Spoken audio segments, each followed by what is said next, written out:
Kaaba ni àkọlé ọ̀rọ̀ wa lónìí. Kaaba. Ilé tí wọ́n kọ́ tí wọ́n wé láṣọ dúdú yẹn tí ń bẹ ní Mákà. Tá a mọ̀ sí ilé Ọlọ́run tó sì jẹ́ kíbùlà fún àwa mùsùlùmí. Kaaba la fẹ́ sọ nípa ẹ̀. Kí ni jẹ́ Kaaba? Báwo ni Kaaba ṣe Kaaba? Èsè tó yẹ pé Kaaba là ń kọjú sí bàbá fẹ́ kírun bàbá fẹ́ ṣàdúrà. Bó ni Kaaba ṣe débẹ̀?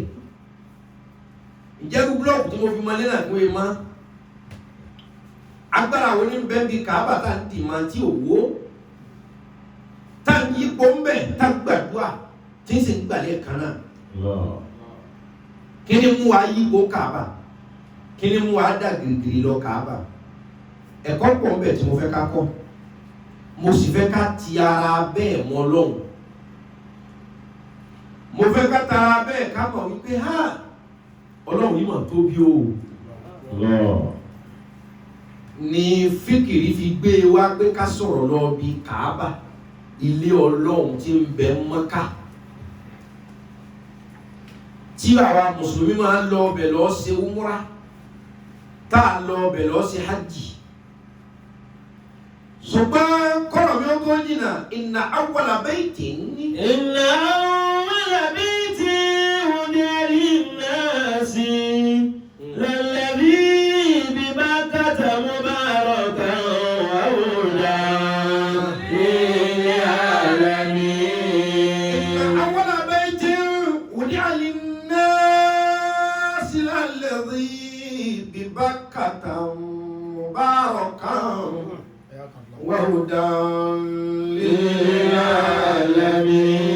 للعالمين. Kaaba sẹ́mi ọ̀gbẹ́ bá bá wáyé àfikà níbi táwọn ọgbẹ́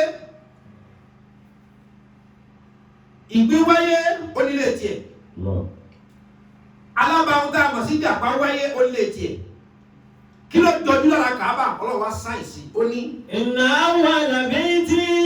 Inna awwala baytin ó ní ẹ̀rí ilé ẹ̀rí now the first building on the earth, on the surface of earth. Ẹ̀rí ilé àkọ́kọ́, the first building láyé. Wudi'a lin-nasi. Wudi'a lin-nasi tí tẹ́mi ọlọ́kọ́ tí mo gbé kalẹ̀ fún mi èèyàn. Lalladhi bi Bakkata mubarakan. Èyí tí bẹ nílùú kan tí wọ́n tọ́ padà já sí Mákà lónìí. Mubarakan. Tọ́jú ilẹ̀ àlùbáríkà, kí láti ilẹ̀ àlùbáríkà? Àlùbáríkà ni ohun tí kì í jẹ́ kẹ́dà ọ́ làágùn tó ohun tí ọmọ rí. Àlùbáríkà níbi tí ẹgbẹ́ ẹni ti sáré ni wọ́n máa kọ́ nìkan pé òkè tí alágbára kùn tó bí ẹlẹ́ẹ̀lẹ́ òun lọ́mọ Ọlọ́run kùn tó tó padà wálé. Ohun tí jẹ́ àlùbáríkà náà nìyẹn, ohun tó le kó sì dẹ̀rọ̀.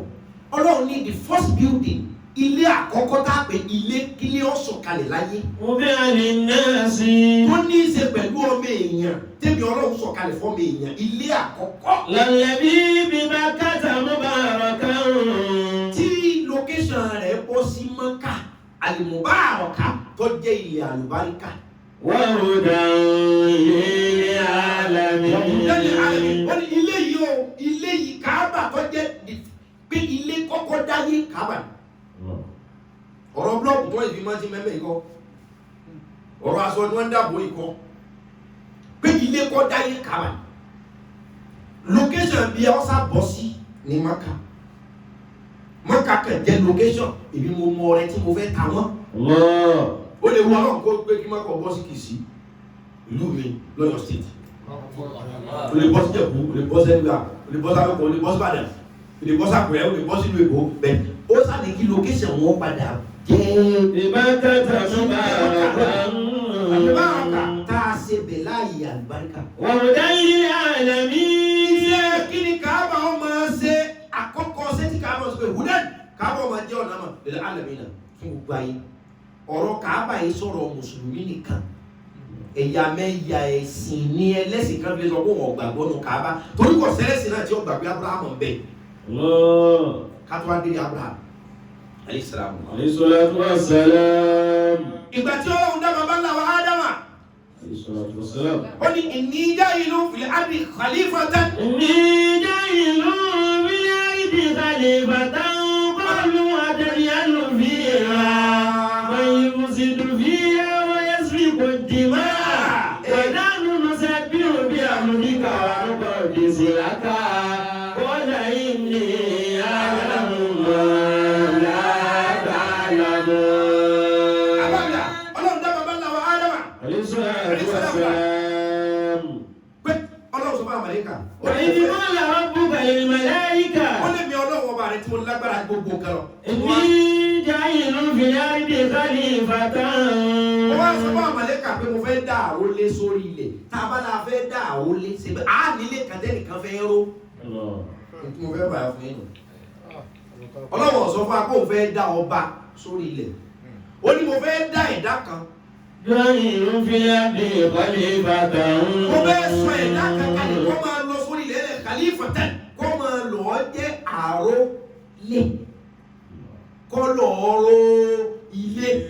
Ádámù sì dérí ilẹ̀ rí ilé wo ló fẹ́ wá ró iná awọ́là pé. وأول بيت وضع للناس الذي ببكة مباركا وهدى للعالمين. Olúwa ní Ádámù mo fẹ́ dá kó lọ ró ilé wo ṣebí tábàlì ẹ̀fẹ́ fẹ́ ró lé ṣebí ó ní tó fẹ́ ró ni.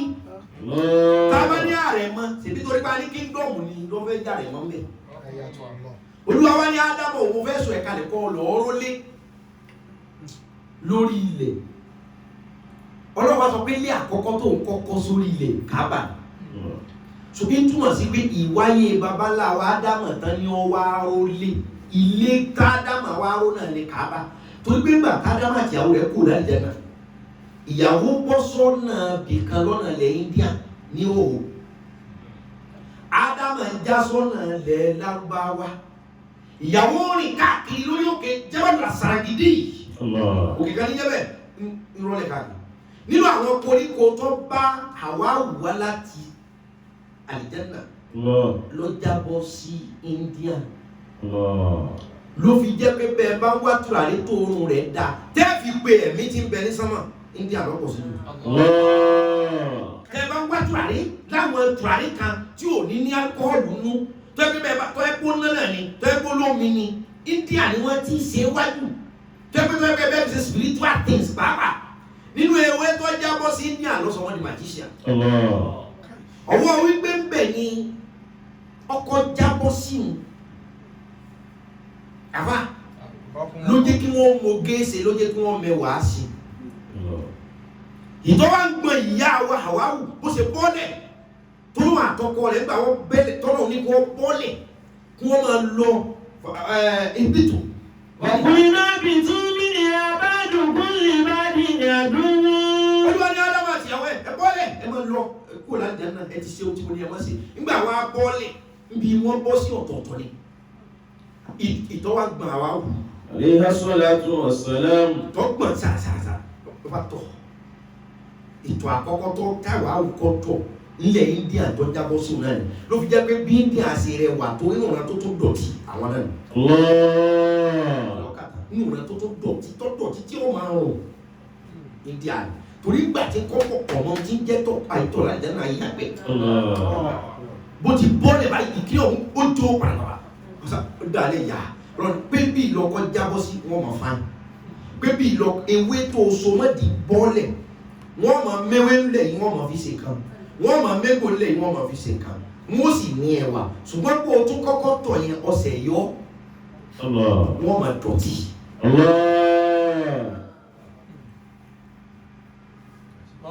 إن أول بيت وضع للناس للذي ببكة مباركا وهدى للعالمين. Mo yà lọ bẹ́ẹ̀ yọ. So ilé tá a ní ká dábọ̀ Ọlọ́run ni mo fẹ́ dá ẹnìkan sórí ilẹ̀ kọ́lọ̀ ọjà òlé kọ́lọ̀ ọ̀rọ̀ ilé wo wa ni Ọlọ́run kọ́ tí bàbá ńlá wa Ádámù fẹ́ pààrọ̀. إن أول بيت وضع للناس للذي ببكة مباركا. Ó ní pé ilé àkọ́kọ́ tẹ̀lé Ọlọ́run sọ̀kalẹ̀ fún mi yẹn tí ń bẹ Mọ́kà tọ́lá àlùbáríkà òun ni Káàbà. وهدى للعالمين. ó kọ márùn lọ́lọ́run fúnra rẹ̀ pé Kaaba ó kọ márùn Ọlọ́run fúnra rẹ̀ pé Kaaba ló kọ márùn Ọlọ́run lo bẹ́ẹ̀tù ìlò fún Kaaba albeit ìfi pé Kaaba the house ilé ìlò fún Kaaba ní Kùránì àkọ́kọ́ ìlò baitukal muharram ìlò baitukal muharram ilé rẹ̀ àbẹ̀wọ̀ ìlò fún Kaaba ìlò baitul muharram kò tún nílò baituka alo baitul muharram olùbẹ̀lá ìtún àlò ní baitul atiq ẹ̀gbọ́n ìtún kí náà pèrè al-atiq ilé ayébáyé al-atiq ọlọ́run baitul atiq ilé ayébáyé oye yíba ilé ayébáyé ilé tó ti wà ẹ́ tó dé ilé tẹ́ bá tẹ́filẹ̀ àwọn òwe lọ́kọ̀ Kaaba ó ní Baitul Ma'mur wal Kaaba Baitul Ma'mur ìbẹ́sán méjì nílé rẹ̀ lọ́fà tó fi ní awwala Baitul udiya lin-nasi ìta gbélé fún mi Kaaba wọ́n kọ́ sí ó ní àforífojì kan ní sánmà ìbẹ̀rẹ̀ Baitul Ma'mur wà Kaaba ìlọ́wà kọ́kọ́kọ́ àwọn màláíkà lọ́kọ́ gbogbo ìṣẹ̀mí agbára tí ń bẹ ń Kaaba ìṣẹ̀mí agbára owó àwọn màláíkà ni bina'ul malaika àwọn màláíkà lọ́kọ́kọ́ Kaaba tẹ́wọ́ yẹn ń ṣe ilé kan lásán wa máa wọ́n nù tẹ́lifíṣà kò sì máa ṣàdúrà máa wo àwòrán Kaaba kò sì máa bẹ Ọlọ́run tákàndá tí òun wò lára ògiri rẹ̀ ń kọ́ ń bẹ̀ tí tó bí ọba tó ní Kaaba tí wọ́n yàwó rẹ̀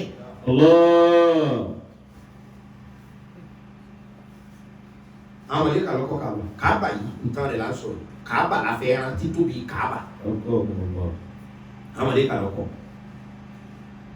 ọwọ́ wà mẹ́ gbà tá Ádámù wa bọ́ sórí ilẹ̀ Ádámù làwa ní kọ́sẹ̀sẹ̀ sàhárà rẹ̀ bikuwati insaniya Ànábì Ádámù lọ́wọ́ àrọ̀ Kaaba ọ̀rọ̀ ó sì rọ̀ ní ohun tó ní í ṣe pẹ̀lú ọwọ́ ọmọ èèyàn torí pé ẹ̀mí àwọn màláíkà ní bẹ́lá rẹ̀ bọ́mọ èèyàn bá súnmọ́ jù yóò fi bí atẹ́gùn torí àwọn màláíkà lọ́fà àbíjá pé bẹ́ẹ̀ bá súnmọ́ lọ́hùn yányá tọ́mí tẹ́mí ń bá pọ̀ wọ́n kàn gbé lọ fẹ́ wọn ò ní wòye ọdún tó lò ó gbé lọ ní lọ́nu wọn ò ní wo kí ni ọ so ẹ̀mí agbára pọ̀ lára Kaaba Ànábì Ádámù alayhi salam òun ló wá sàkárà rẹ̀ ọ̀rọ̀ Kaaba nírọ̀ tọ́mọ èèyàn ó fi lè súnmọ́ so ló fi jẹ́ pé lẹ́yìn bina'ul malaika àwọn àṣẹ ní bina'u Ádámù alayhi salam Ànábì Ádámù lọ́sẹ̀sẹ̀ fọwọ́ rẹ̀ Kaaba so that ìṣe àtẹ̀mí ọmọ èèyàn ó lè súnmọ́ ìyẹn jẹ́ bí Kaaba ṣe bẹ̀rẹ̀ ọlọ́wọ́ wọlé Kaaba gbogbo ẹ̀ tí ìbànújẹ́ bẹ fún ìbànújẹ́ òkú lójú ọlọ́wọ́ wọlé àti tóbi Kaaba gbọ́ ẹ̀ kó ló gbé síbẹ̀ bí Kaaba tí wọ́n á ìbọ̀ tó yẹ débi tó dé ìhásọ̀ Kaaba tó tà lọ́nà ọlọ́wọ́ wọlé àti tóbi Kaaba ṣe gbogbo òógùn ìbànújẹ́ tó sá dàbọ̀ àìrọ́kọfẹ́ àìrọ́mọbí àìríṣẹ́ṣe ìbànújẹ́ ẹjọ́ ọ̀rọ̀ tí ń bẹ fún ẹ̀yìn ọlọ́pùpọ̀ dànù lónìí. Àmín. Àfàmùgbọ́. Inna awwala bayti wudi'a lin-nasi lalladhi bi Bakkata mubarakan wa hudan lil-alamin fihi ayatun bayyinatun maqamu Ibrahim wa man dakhalahu kana amina.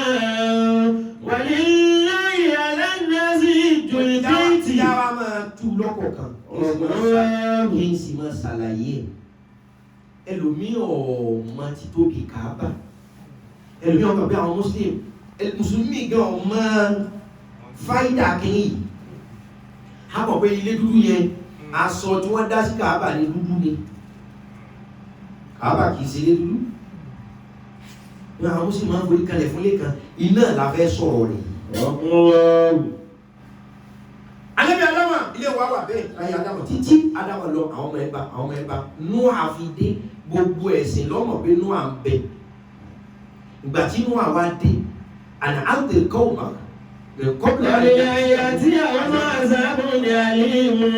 Ọlọ́run sọ fún Nóà pé kó kìlọ̀ fáwọn èèyàn pé wọ́n ti ń ṣẹbọ kò ṣẹbọ tẹ́lẹ̀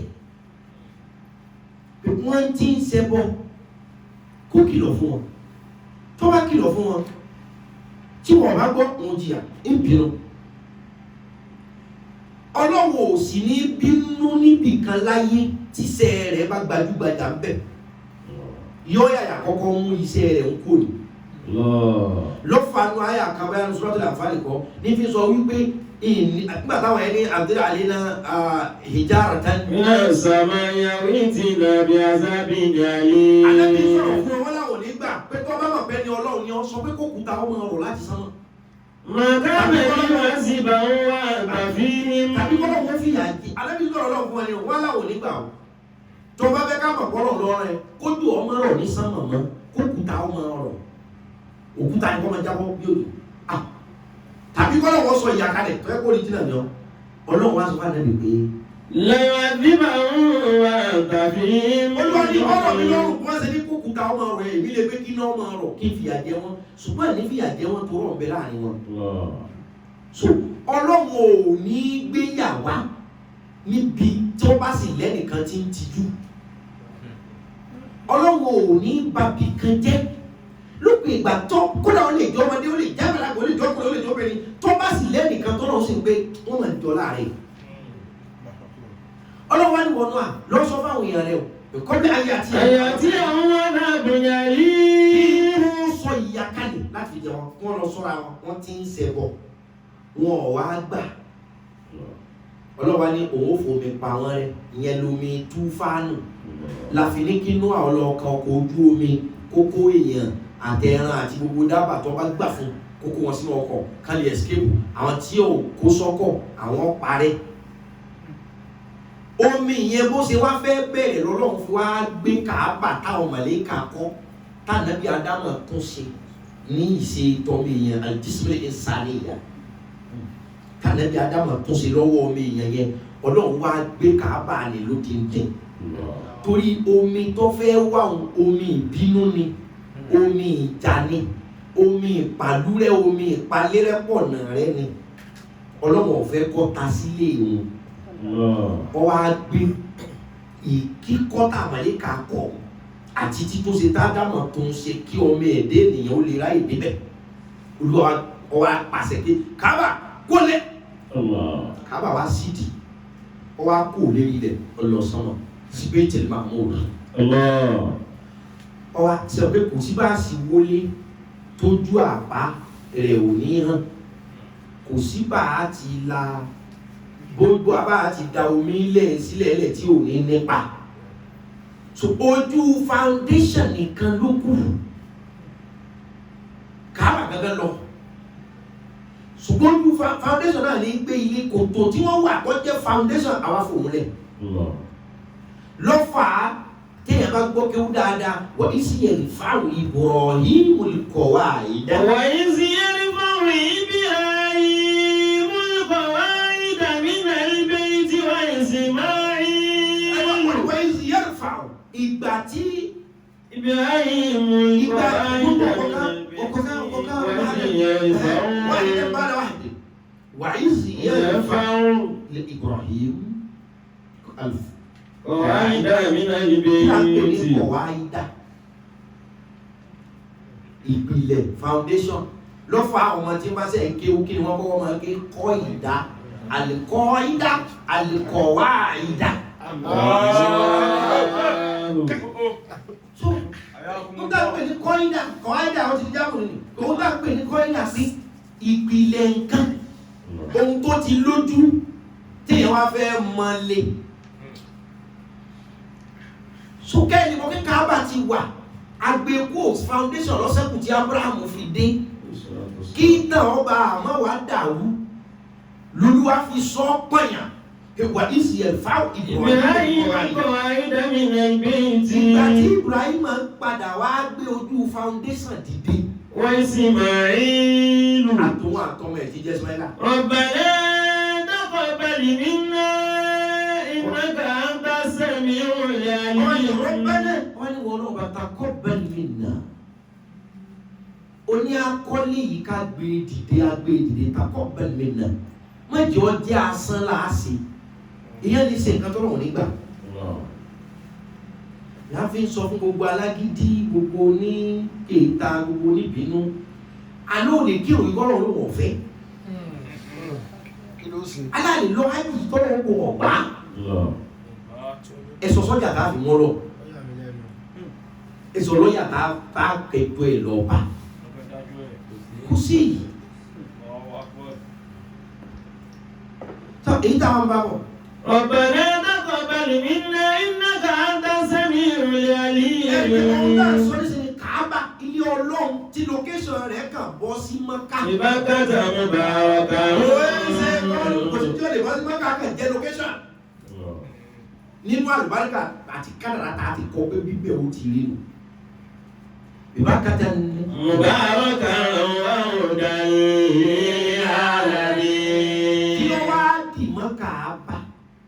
Kí ni Kaaba ní í ṣe? Inú sẹ̀mí ayé èèyàn àti àjọṣe àti àlákàn bayna al-khaliq wal-khaliq. Láàrin adẹ́dà àtẹ̀dá Kaaba iṣẹ́ òní sí. Wọ́n á ní ohun tẹ́ fi mọ́ Kaaba yìí àkọ́kọ́ létèmí Ọlọ́run kọ́kọ́ sí ilẹ̀ fún mi yẹn ni. Ohun tẹ́ wàá fi mọ títóbi rẹ̀ ni pé fihi ayatun bayyinatun maqamu Ibrahim wa man dakhalahu kana amina. Ọlọ́run ní ẹ̀rí Kaaba yìí fihi níbẹ̀. Ayatun bayyinatun.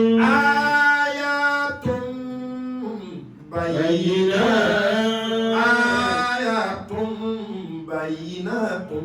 Maqam Ibrahim. Ọlọ́run ní ọjọ́ ìmọ̀ pé Kaaba ní gángan níbi fihi níbẹ̀. Ayatun. Àwọn àmì. Bayyinatun. Tí tó o bá fi nǹkan bojú tó o gbọdọ̀ tó mọ̀ rí bó o bá dàbò wá rí. Ayatun bayyinatun. Ọlọ́run ní ilé ohun tí ṣe Kaaba ibẹ̀ bá débẹ̀ fihi níbẹ̀. Ayatun bayyinatun àmì tó pure the greatest sign tó bá dé Mọ́kà tó dé Kaaba orí. Níbi tí wọ́n ṣẹ̀ṣẹ̀ júwe Ọlọ́run fún yàrá kó tó mọ̀ Ọlọ́run bẹ́ẹ̀. Maqamu Ibrahim. Nínú àwọn nǹkan àmì tí wọ́n ń bẹ ní Kaaba fihi ayatun bayyinatun maqamu Ibrahim. Nínú àwọn àmì tí tó ń bẹ ní Kaaba maqamu Ibrahim ojú ìdúró Ànábì Ibrahim. Bẹ́ẹ̀ bá sì débẹ̀ ẹ̀rí pàṣẹ Abrahama tí wọ́n ti mọ nǹkan di níbi ó dúró kí ni dúró ṣe ń bẹ̀. Èyí ṣe tá a fi sáàkù bẹ̀ tá a pè ní maqamu Ibrahim ojú ìdúró Abrahama tó ti pè mí. Àmì wa pọ̀ torí gbọ́dọ̀ lọ pé fihi nínú ẹ̀. Ayatun bayyinatun. So àmì pọ̀ lára Kaaba kọjá alé lásán. Torí dọ́tà Abrahama bọ́ọ̀lẹ̀ láti sánmà láti àlìjánnà. Ìyàwó ẹ̀ léwé bẹ̀rẹ̀ rẹ̀ tẹ́wé òun jábọ́ sílẹ̀ India kọ́ tó mọ́ fẹsẹ̀ rìn kọ́ mọ́ wàrà káàkiri. Wọ́n sì rìn fún 30 ọjọ́ torí wípé ọjọ́ ò tí ì máa sáré báyìí níjọ́ náà ni o.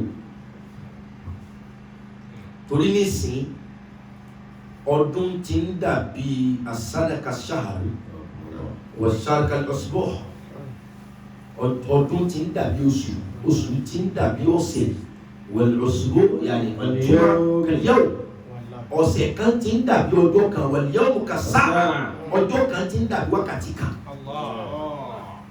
wọ̀sáà kàdàrí wákàtí kan gẹ́gẹ́ sí bí ìṣẹ́jú kan yọ ká mo sì ní òpè gbàdá tú àwọn ó ti gbé wọn lẹ́nu sí. ọjọ́ ayé ọmọ sáré làwùlàwù báyìí níjọ́ yẹn ẹ̀ṣẹ̀ ló dé kọjọ́ ayé ọmọ sáré torí mo pàdé ayé ní bá sá lọ níbo lọ lọ olóhùn sá lọ kẹ tó bà mí jẹ́ ayé gan fúnra rẹ̀ ti ń sá eré.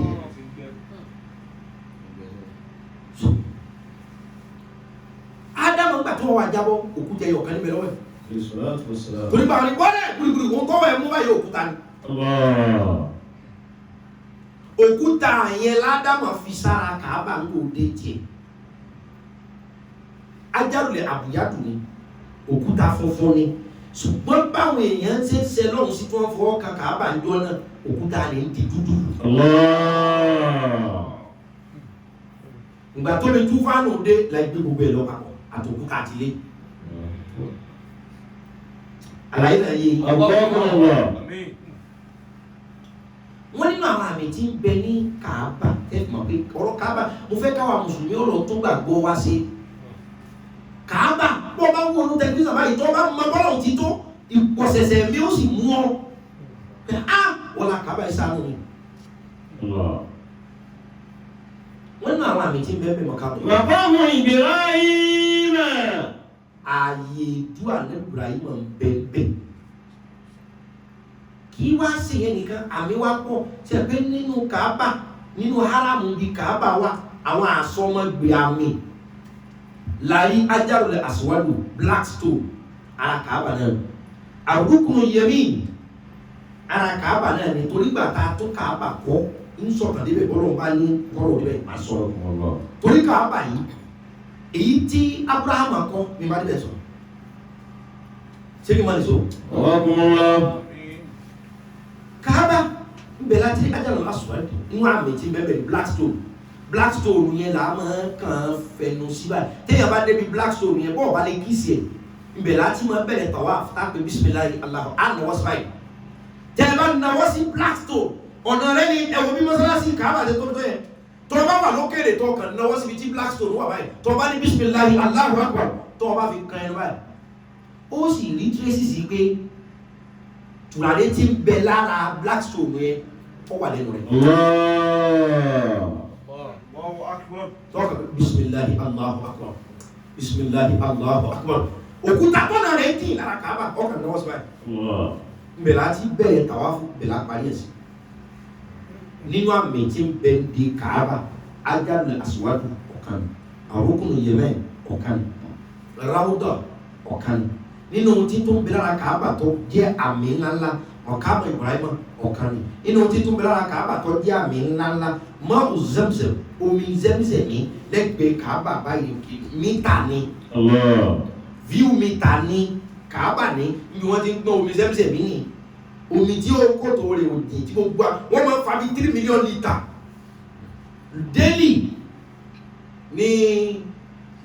ní orí Zamzam ìjọ tí wọ́n bá pọ̀ ní haram tí èsì àsìkò umra tí èsì àsìkò hajj wọ́n fa 3 million litre lójúmọ́ wọ́n lọ́ báyìí náà ní kòtò ọ̀hún omi inú rẹ̀ ò sì gbẹ inú àmì tí ń bẹ wọ́n ní tó ní Zamzam liman shuriba lahu wọ́n ní gbogbo nǹkan tó o bá mu omi Zamzam fún náà ni ó ṣiṣẹ́ fún àmọ́ Zamzam liman shuriba lahu irú nǹkan yóò tó o bá mu omi Zamzam fún náà ni ó ṣiṣẹ́ fún inú àmì tí ń bẹ nítòsí Káàbà Zamzam ní jẹ́ kan inú àmì tí ń bẹ ní Káàbà Sọ̀fà ọjẹ́ kan inú àmì tí ń bẹ ní ara Káàbà Marwa ọjẹ́ kan ẹ wá já sọ̀rọ̀ díẹ̀.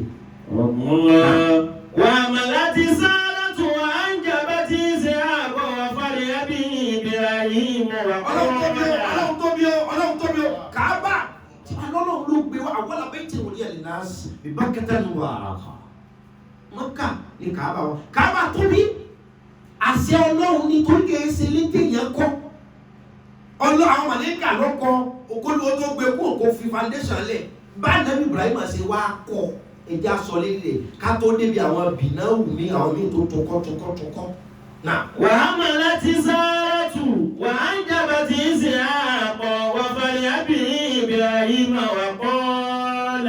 gbogbo wa la mọ̀ wípé Abraham fẹ́ ìyàwó méjì Sárátà la kọ́kọ́ ìyàwó tí baba ńlá Ibrahim fẹ́.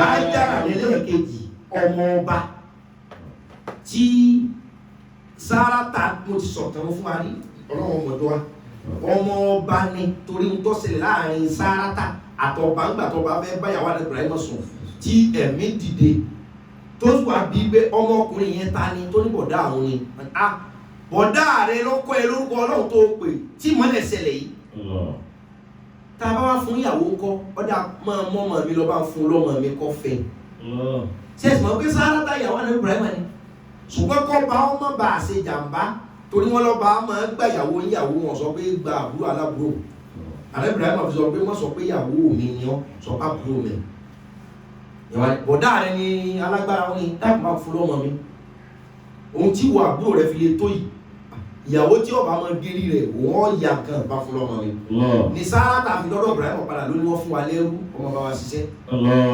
obìnrin tí ń jẹ́ tipẹ́tipẹ́ ni ìgbà tó ń dé ìyàwó kiri wọ́n fún wa lẹ́rú kọ́ máa roko kọ́ máa kọlẹ̀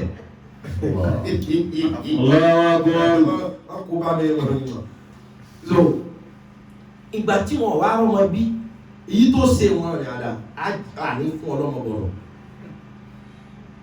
lọ́wọ́ padà pé ọkọ ẹ̀ pé sẹ́kùkú fẹ́ ẹrú yìí nígbà tí ọ̀rọ̀ ọmọ bí òun sì ti ń dàgbọ̀ ọkọ tí náà rà sẹ́kùkú ara padà fẹ́ ẹrú yìí wọn ìwọ ló ní fẹ́ o yìí sọ fún ọkọ mi ewu tí má lọ wẹ̀ mi ewu mi má díjú tó wá kọjá ẹ̀ sá lò bẹ́ẹ̀ àná Ibrahim wa fẹ́ Hájárà yẹn Salatu wassalam. Hájárà tó wá fẹ́ yẹn lọ́wọ́ àkọ́kọ́ bímọ ìwà bímọ yẹn wá ń jẹ́ bànújẹ́ fún ìyàwó àgbà títóbi Ọlọ́run orí ọmọ bá padà pé ọmọ wa ìyàwó àgbà àkọ́fẹ́ Ábúráhámù náà wá lóyún. Wà á ń jàmbá tí ń ṣe àpọ̀ wà fàlẹ́ àbí Ibrahim ọ̀pọ̀ọ́lá. Wọ́n lóyún Ábúráhámù, wọ́n lóyún Síákà ìyàwó kejì ló bímọ tí ń jẹ́ Síákà ìyàwó àgbà òun náà wá lóyún Síákà torí pé àwọn bímọ náà Síákà wọ́n sọ inú Ábúráhámù wá dùn inú ìyàwó náà inú ìyáálé náà dùn. Wàkọ́ọ́lá.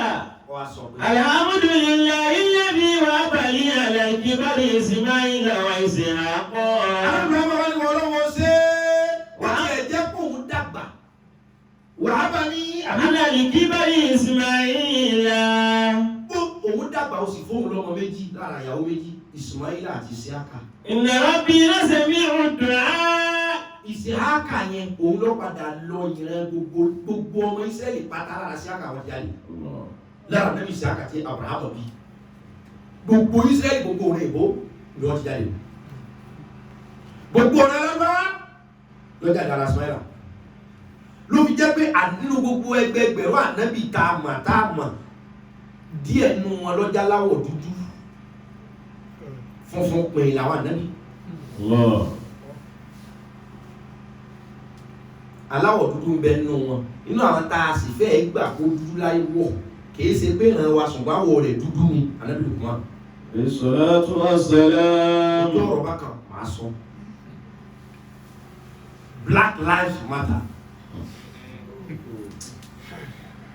Black Lives Matter. Black Lives Matter.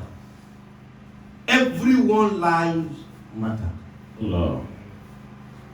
Ẹni tí ń bá ń follow global trend gbólóhùn tí mo sọ nísìnyí yóò ti yí ọ pé mi náà protest yìí Black Lives Matter BLM Black Lives Matter. Inna rabbi lasami'u du'a. Inna rabbi lasami'u du'a.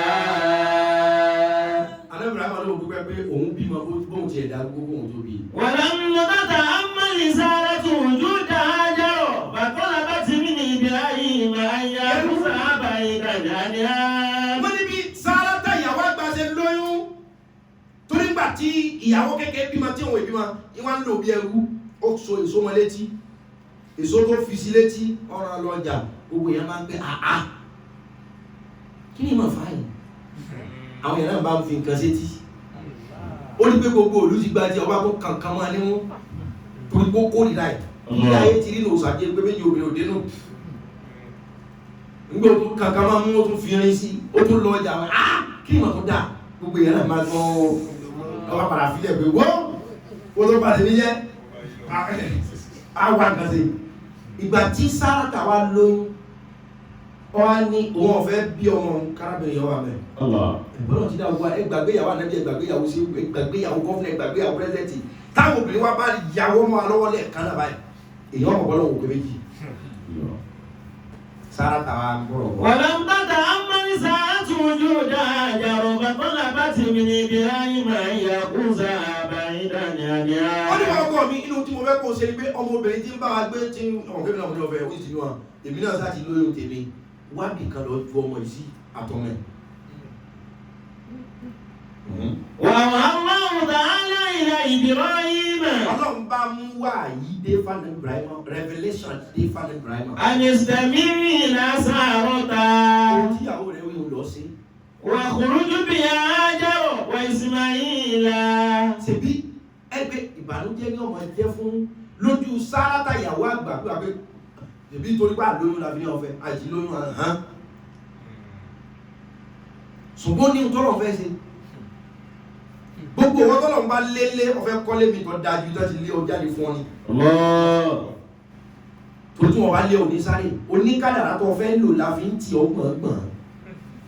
Èmi Ọlọ́run náà ní tì ọ́ gbọ̀ngbọ̀n ó ní ohun tí mo fẹ́ fi ọ́ ṣe ní. Wọ́n á ní ká jí Hájára ìyàwó kékeré tọ́kọ́ bímọ àtọ́mẹ́ yóò jìnnà sí wa a lè dọ́gbọ́n pé lẹ́yìn. Ọ̀báríkù wájẹ́lẹ̀ òzùrí yátà mubaraka. Wọ́n máa ṣá Ibrahim àtàwọn sọ́dà ilábìlá di fara. Àyẹ̀fẹ́ bàbá gbé ọmọ gbé lọ́wọ́ gbé Ismaila lọ́wọ́ fa ìyàwó ẹ̀ pẹ̀lú ẹ̀. Ó di ilẹ̀ òkó. Fàránà. Ilẹ̀ òkó. Yorùbá ni mo lò ilẹ̀ òkú ilẹ̀ asálẹ̀ ilẹ̀ tí ò sómi tí ò sóúnjẹ tí ò ṣe kankan. Ọwọ́ kó wọn débẹ̀. Wàkánà máa Hájára bá dùn ìkùbùsì. Ìgbà náà Ibrahim kó wọn lọ́hùn ọkọ̀ ọba kò búrẹ́dì ìlàjì òfò búrẹ́dì èyí tó sori di búrẹ́dì bá slice bread kàlẹ́ hodus bad and hodus ìlàjì kìí so di búrẹ́dì ní káàkà fún yàn búrẹ́dì pé lẹ́nu tó yin bí ọjọ́ mélòó kan ó fún búrẹ́dì. Wàkúbà tì máa ń. Omi ègbò kan ó fún. Wàbáka Ibrahim zawjatahu wa waladahu. Ibrahim bá kó ìyàwó àtọmọ kalẹ̀. Waqalat Hajaru. Ibrahim wá pé ìdáyọ̀ máa lọ. Tatrukuna huna. Waqalat Hajaru. Allah. Àdé Ibrahim ntọ́nà ni ó lọ sí o. Yóò sì jẹ́ kí ìyàwó àgbà ọmọ yọ̀ pé owó òun gbé òun. Ìyàwó kẹ́kẹ́ àtọmọ́ ọmọ bá ń dẹ́ pé kí làwọn kó sí. Ṣùgbọ́n ó ní assignment tí mo fẹ́ mú jáde bí kòkò ọba gbóná ọbẹ̀ ẹbẹ̀ ò ní jiná. O ti sọ gbogbo àwọn náà báwọn mú ẹ mọ́lẹ̀ yẹn rárá èmi ni mo fẹ́ lò ẹ fún iṣẹ́ kan. Ṣé wàá lè bìrà àwọn ẹ̀kọ́ obìnrin ọmọ á dàdà kiri dọ́rọ́? Bàbá àgbàgbọ́. Àdébìrà bàbá kó ìyàwó àtọmọ sí ilẹ̀ òkú yóò wá yí ipò yóò mọ̀ lọ lẹ́yìn tó fún búrẹ́dì ìlàjì àtọ́mi ìkó kan ó yí ipò yóò mọ̀ lọ fọ́ká àti àjà. Waqalat Hajaru. Hájára bá ní dáàdi ìwà. Tatrukuna huna bila ma'in. Tatrukuna huna ẹ fi wá síbí. Bila ma'in. Bila ma'in lẹ́yìn súnmí. Wala ta'ami. Wala ta'ami lẹ́yìn súnjẹ́. Wala insani. Wala insani ìbájẹ́pà lóúnjẹ ìbájẹ́pà lómi táwọn èèyàn wà àbáṣì máa tọrọ lọ́wọ́ wọn. Wala insani kò ẹyẹ òkè èèyàn kankan òkè bí èmi àtọ́mọ kókó. Falamma takallama Ibrahim. Tọ́lọ̀ bá fẹ́ mú nǹkan tí ò ní parẹ́ jáde níjọ́ mi yóò jẹ́ kí wọn náà kọjá nínú àwọn nǹkan tí ó dàbí gbà pé ọ̀ parẹ́. Tọ́lọ̀ bá fẹ́ tara rẹ̀ mú tí ò ní parẹ́ jáde yóò mú ọ kọjá nínú àwọn nǹkan táwọn yóò sọ pé lábẹ́ máa parẹ́ kò lè yé kò lè ẹ̀sìn kò lè bá ohun tí ń ṣe yẹn lè kò lè pọ̀. Hájára ní ẹ fi wálẹ̀ bí. Bila ma'in. Bila ma'in láì sómi. Wala ta'amin. Kò sí oúnjẹ. Wala insani. Kò sí ẹ̀ka àwọn ẹ̀wẹ̀ ẹ̀jíire kò àárín bẹ́ẹ̀ kankan sọ̀rọ̀. Nígbà tó kó sókè omi bọ́ lókè. Falamma takallama Ibrahim. ولم يتكلم إبراهيم ò lè sọ̀rọ̀ omi bọ́lú bí àpòròpòròpòrò. وظل صامتا وظل صامتا Sọ́lá sọ́mìtà. Ààrẹ Ibrahim kòròkòrò tó mi bọ́ lójú ẹ̀ sọ́lá sọ́mìtà kò tọ́ ẹrú tí sọ̀rọ̀ ọ́sà dákẹ́ omi. وقالت Ìyàwó ẹ̀ bá rí pé ọkọ òun gan ọkàn ṣe kínní yìí ni kìí ṣe pọ́tẹ́ lọ́rùn. Àdàpọ̀ lọ gbogbo àwọn obìnrin tí ń dá ọmọ tọ́ ọlọ́wọ́n náà lọ́wọ́. Bẹ́ẹ̀ ọlọ́run gbogbo àwọn obìnrin tí ń dá ọmọ tọ́. Àwọn ni wọ́n ń dọ́mọ náà lọ léèwé, àwọn ni wọ́n ń dọ́mọ náà lọ lé kéwú, àwọn ni wọ́n ń dọ́mọ náà níbi ìkọ́ṣẹ́. Dákun ọlọ́run gbogbo àwọn obìnrin tí ń dá ọmọ tọ́. Gbogbo bí àánú rẹ bá wà dákùnjọ́ ọmọ lépa ọba. Ẹlòmíì náà lọ́kọ bẹ́ẹ̀ pé ń tún dọ́mọ tọ́ ní pẹ̀lú bó ti lọ́kọ náà o. Àwọn ọlọ́ọ̀ pé àṣìṣe náà lọ́ba sọ wọ́n di ìyá ń dágbé ìyá ń dọ́mọ tọ́ dákun dájú wọn lànà fún wọn. Kéèyàn dọ́mọ tọ́ ó lé.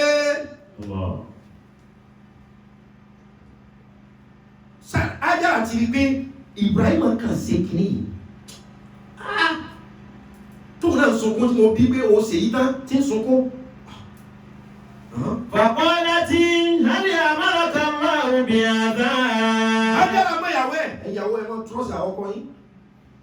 Trọ́sì wa ọmọ wọrí ẹgbà wá gbọ́ ọ̀rọ̀ kan tèmi sọ fún ìyàwó mi mà ní gbà mí gbọ́ kò sì dáhùn mi. Ọkùnrin òní máa ń ṣèṣe ọkùnrin ságbà mí gbọ́. Ibi bá jí ọ̀bẹ́lẹ́mì mi mú sùn ọ̀bẹ́lẹ́mì mi ní ìjẹun ọ̀bẹ́.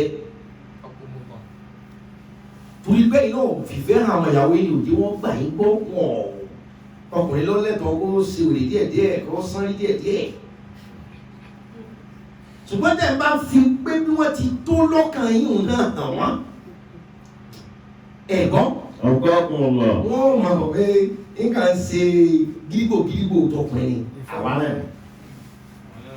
Ájára gba ọkọ ẹ̀gbọ́n kọ́ wá ní. هل أمرك الله بهذا Ó ní ìjẹ́ ẹsẹ̀ yìí dáàdi wa ṣé Ọlọ́run ló ní ẹsẹ̀? Ṣé ọlọ́wọ́ Ọlọ́run nú? قال نعم Àná Ibrahim ni bẹ́ẹ̀ ọdí bí ọba jẹ́ pọ́lọ́wọ́ Ọlọ́run ní ṣe bẹ́ẹ̀ ní ṣe wá gbé wà tó ọmọ gbogbo ayé òkú mi. وقالت لن يدينا الله Ìyàwó níbẹ̀ tí yípo nìyàn ẹ máa lọ. Ìgbọ́dọ̀ Ọlọ́run tó ẹ pọ́lọ́run ló ní ẹ̀ńkẹ́ ẹ̀gbọ́ àwọn bí láyé òdì nàlá. لن يدينا الله Ọlọ́run ní fi àdéwá ẹ máa lọ. ثم مضى إبراهيم بطريقه إلى الشام ودعا الله تعالى Lẹ́yìn òde òní tọkọ ìyàwó ń gba mọ́tò tó lágùn tráfíkì tí mọ́tò sọ fàáyí tì tíyàwó rẹ̀ ò bọ́ọ̀lẹ̀ ní ọkọ̀ pé ẹjẹ́ ń pa ìfọwọ́ rọ sẹ́gbẹ̀ẹ́ kìíní. Ẹ̀rí ìyàwó mẹ́rin náà kó sì tọ́ kìíní ọ̀pẹ́ gbogbo ẹ̀ ọkọ̀ wa láàbù gbogbo táyì ti dọ̀tí ìsàrọ̀ ń tíyàwó mọ́kọ̀ kíyàwó tiẹ̀ wá dìde gbà ní ọkọ̀ wa sọ fàáyí tì ní ẹjọ́ kódà kó tiẹ̀ sọ fún àwọn mọ́tò tí ń bọ̀ pé ẹjọ́ afẹ́ pààkì ẹjọ́ ọlọ́wáyé wàhálà níyàwó kan wá ní ẹ̀ máa lọ. لن يدينا الله Ìlànà ìjọ àwọn ọba Ọlọ́run ní bí àjọ ẹ máa lọ jí. ثم مضى إبراهيم في طريقه إلى الشام ودعا الله تعالى Lẹ́ẹ̀kan náà tí ìyàwó ẹ̀dọ́ máa lọ, òun náà sunkún lọ, ó sàn lọ, láù. Ń já pápá lọ. Lẹ́sọ̀ yìí. Àlẹ́ mi máa ń já pápá lọ láì. Ṣé àpáwọ̀ nìkan wà yóò yà lẹ́sẹ̀ yà? Yóò máa ṣe ọ́ bí kọjú ayé kọjú ọ̀tọ́lọ̀ fẹ́ lò ó ti gbé kọ padà lọ kó wọn bí ó kó wọn sí. Àlẹ́ mi máa ń já lọ láì. Bí ti ń já lọ yìí náà wọ́n á sunkún, wọ́n á sọ̀rọ̀. ودعا الله تعالى Wọ́n á pe Ọlọ́run bí tí ń rìn lọ nìyẹn. فقال Ayé Al-Qur'ani nù. ربنا إني أسكنت من ذريتي بواد غير ذي زرع عند بيتك المحرم ربنا ليقيموا الصلاة واجعل أفئدة من الناس تهوي إليهم وارزقهم من الثمرات لعلهم يشكرون Ànábì Ibrahim wá ní. ربنا Èmi kó wa kalẹ̀ ní ilẹ̀ òkó yìí. Rabbana lọ sí àmọ̀ padà sórí àbíwọ́ lọ́wọ́ bá. inni askantu min zurriyyati. Wọ́n ti kọ́ àwọn fámìlì dáadẹ̀. Biwadin ghayri zi zar'in. Ilẹ̀ òkó tí ò sí ẹni tí wọ́n lè pè tí ọ̀sẹ̀ tó lè pè wọ́n. Inda baytikal muharram. Wọ́n lọ sọ pé bẹ̀yẹn ni kí n kó wọn lọ pé ibẹ̀ ni ilé rẹ̀ wà. Kódà Ibrahim àti ọ̀dà ojú foundation àjọ náà. Wọ́n lọ nílùú yìí ní kí n kó wọn lọ pé bẹ̀ ni ilé rẹ̀ wà. Mo ti lọ kó wọn dà síbi tó pè nílé rẹ̀. Rabbana liyuqimus salata. Kó wọn dà síbẹ̀ mo mọ̀ wípé ọ̀fẹ́ kọjá wípé ìkí àwọn ènìyàn ó ti bẹ̀rẹ̀. Waj'al af'idatan minan nasi tahwi ilayhim. Ìwọ Ọlọ́run wá dákun kí ló yìí? Waj'al af'idatan minan nasi tahwi ilayhim. Dákun Ọlọ́run bá ń darí àwọn èèyàn lọ bẹ̀ kẹ́mi àwọn èèyàn yóò sì dìrọ̀ mọ́ wọn. Warzuqhum minas samarati. Ìjẹ́ ẹ̀mú wọn dákun ọ̀dọ́wọ́ rẹ̀. La'allahum yashkurun. Kódà wọ́n lè máa dúpẹ́ fún ọ dáadáa. Bá ń sábà ń ti àwọn èèyàn kan lọ bẹ̀ káwọn èèyàn ọmọ wa rí wọn pé ẹ̀pà wọn. Ìkọ́síjọ́ mi wọ́n lè pàdé ìyànú gbó tí ó sáré pé ẹ̀jẹ̀ àwọn lè ṣe súyà. Bá ń darí ẹ̀mí akẹ́ni àwọn èèyàn ó dìrọ̀ mọ́ wọn bá ń sábà wọ́lọ́mọ bó ti dé bá ti àwọn èèyàn lọ́wọ́ bí wọ́n wà. Wa fi ri'ayati Allahi ta'ala 'ashat Hajar wa Saghir wa Isma'il fi hadhihi as-sahra'i al-wasi'a. Mo ti wá sí púpọ̀ tó bẹ́ẹ̀. Wa nafada al-ma'. Ọmọ ti gbé wá náà wá. Ìmọ̀ ọ̀rọ̀ yẹn mo lọ gbé bí tí ó ti yé wa ni Kàábà ni mò ń sọ nípa ẹ̀. Ibi táwa Mùsùlùmí máa ń tàwa fún. Ẹ jẹ́ mo sì lè rọ́ọ̀sì ọ̀rọ̀ yìí sí. Torí ọ̀nà méjì mo lọ gbé ibi tí ó ti yé wa ká lè mọ̀ pé Kàábà yìí ṣe lé lásán.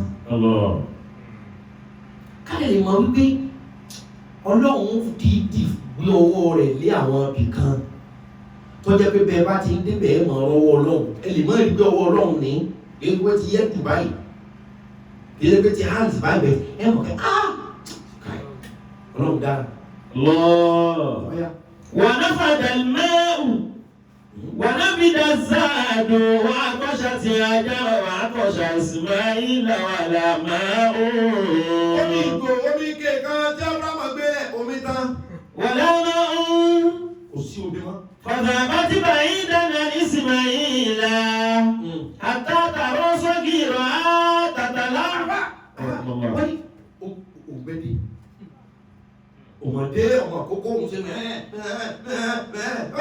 ìyá rẹ̀ ń ṣe wàhálà pàràpàrà pé àgbọ̀ tòun ọmọ yìí. وصعدت إلى جبل الصفا وهو أقرب مكان إليها. Ajára bí ti sáré jọ wá ní pé wàhálà pọ̀ ọba gbé ọmọ kalẹ̀ lẹ́gbẹ̀ẹ́ ojú foundation súnmọ́ foundation díẹ̀ nígbà tó wọ́n mọ̀ pé kankan bẹ́ẹ̀ bẹ́ẹ̀ àṣẹ Káàbà nù. وصعدت إلى جبل الصفا. Ọba gbé ọmọ kalẹ̀ òun bá ń sáré pé kò wọ́n wá omi tó ọmọ àkókò títí báyìí. Ọba gbé ọmọ kalẹ̀ òun bá ń sáré ọba sáré títí ọba dá yìí kan. على جبل الصفا. Alájàbálí Sọ̀fà ó débi òkè kan àpòkè náà ní Sọ̀fà òkè náà ló di òkè Sàfà.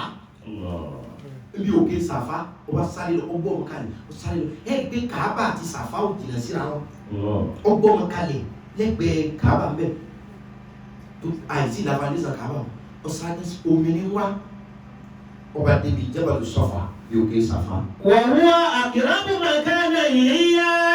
Sàfà súnmọ́ bí tó gbọ́mọ sí.